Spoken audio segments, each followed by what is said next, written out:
Sige, so ito po yung open letter to, sorry po sasabihin ko lang ito, as is, Romel Marbil. Romel. Sige. Romel, nung lumabas ang issue ng pagbabawas ng aking security personnel, nagbigay agad ako ng pahayag na hindi ito makaapekto sa aking trabaho bilang ikalawang Pangulo ng Pilipinas. Hangad ko sana na matapos na ang usaping ito dahil hindi hamak na napakaraming mga suliranin ng ating bansa na higit na mahalaga kaysa sa aking proteksyon. Subalit tila nakatatlong interview ka na patungkol sa akin. Sa isang banda naiintindihan kita sapagkat natural lang sa mga nagsisinungaling na magkaroon ng sari-saring kwento at dahilan. Pero hindi ko na maatim ang tuloy-tuloy na panlilinlang sa aking mga kababayan. Uulitin ko, wala akong problema sa pagbawi sa mga PNP personnel bilang security team ng Office of the Vice President. Kaya kong magtrabaho ng walang security. Ngunit may problema ako sa mga kasinungalingang ipinapahayag sa taong bayan. Lalo na kung ang mga kasinungalingang ito ay mula mismo sa pinakamataas na opisyal ng kapulisan. Iisa-isahin ko. Una, ang Vice Presidential Protection Division na isinailalim sa PSPG ayon sa utos ng NAPOLCOM ay sadyang ginawa para hindi pakialaman na mga tulad mo ang security ko at ng mga susunod na vice-presidente ng bansa. Malinaw ito sa mga dokumento ng NAPOLCOM at PNP. Pangalawa, and I quote, he said local police also augment Duterte's security every time she visits provinces. End of quote. Kaya nga may VPPD para walang hablutan at hindi maabala ang trabaho ng lokal na pulis. Ikatlo, we requested the Office of the Vice President for a possible pull-out of our 75 personnel because we really need our personnel on the ground in the National Capital Region and they agreed. Walang request na nangyari. Sinabihan lamang ng PSPG ang OVP na kukunin nila ang mga personnel. Hindi na kami nakipagtalo dahil ikaw naman ang batas, di ba?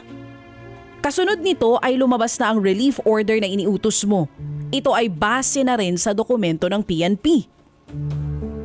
And I quote, we don't see any threat against the Vice President so we need to reduce the people if they want more, then we will add it if they request it. End of quote. Hindi ba't mayroong malisyosong pagpapalabas ng video footage nung ako'y nasa NAIA? Kuha sa isang lugar kung saan pawang mga empleyado lamang ng paliparan at piling mga tao ang maaaring nandoon. Hindi nabaling ako, ngunit nakuha at naisapubliko rin sa naturang video ang aking asawa at mga menor de edad na anak na naging isang malaking banta sa kanilang seguridad. Bukod pa rito, kamakailan lang ay nagtungo rin ang mga operatiba ng PNP sa lugar kung saan ako nakatira upang mag-casing. Pilit pang inaalam kung nasaan mismo ang bahay na inuupahan ko. Bahay kung saan rin nakatira ang aking mga anak. Kung hindi ito napigilan ng mga nagbagandang loob na opisyal ng Homeowners Association, hindi ko na alam kung ano pa ang maaaring mangyari. Ano ba ang ibig sabihin ng threat sa iyo? Ang banta ba ay maaari lamang magmula sa mga external elements? Hindi na ba threat kung ang harassment ay nanggagaling mismo sa mga tauhan ng gobyerno? Isa pa, sinasabi mong walang threat pero pwedeng mag-request ng dagdag na personnel. Ano ba talaga? Kung talagang wala kang nakikitang banta laban sa akin, bakit nagtira ka pa ng 45 na tauhan ng PNP na ikaw ang pumili? Tandaan mo, Pagdating sa seguridad ng aking pamilya, ako ang makakapagsabi kung sino ang karapat-dapat, hindi ikaw. Batas ka lang, hindi ka Diyos. Ikalima, the relief was for police visibility. Maganda sana ang hangarin kung totoo.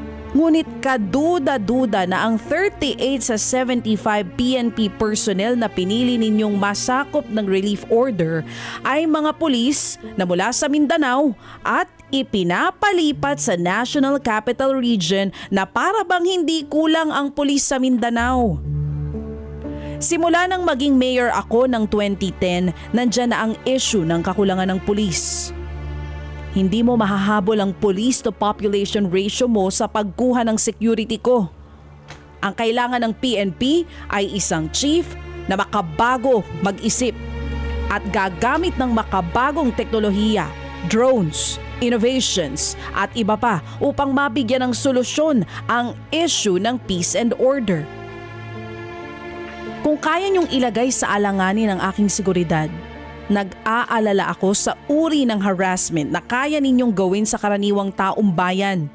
Tulad na lang ng intimidation sa mga ordinaryong mamamayan para sa service ng warrant of arrest para kay Pastor Quiboloy sa Davao City kamakailan. Ang relief ng mga PNP personnel ay dumating pagkatapos ko mag-resign sa DepEd. Pagkatapos ko inihambing ang SONA sa isang catastrophic event at pagkatapos lumabas ang cocaine video. Let us spare our people from all the lies. Let us call it what it is, a clear case of political harassment. Ito ay malinaw. Lalo na't ang saklaw ng relief order ay mga tauhan ng PNP na mayroong trust and confidence ko dahil kung hindi sila security ni Pangulong Rodrigo R. Duterte mula pa noong 2016 ay security ko na mula pa noong 2007. It was obviously a targeted list and a targeted maneuver, nothing else. Masyado na atang mahaba ang sulat ko. Ang gusto ko lang naman ay wag mo na akong banggitin sa mga pagpapa-interview mo. Unahin na natin ang pagtulong sa mga nabaha, ang pakikiramay sa mga namatayan, ang mga may nakamamatay na sakit na nagdarasal ng dagdag pa na mga araw, pagtutok sa kahirapan at gutom at marami pang ibang problema ng lipunan. Para sa bayan, Sara Zimmerman Duterte. P.S. Asahan mo ang sulat sa pagbabalik ng 45 na pulis na pinili mong manatili sa akin dahil hanggang ngayon talamak pa rin ang droga at krimen at nananatili ang takot ng mga Pilipino sa mga daan.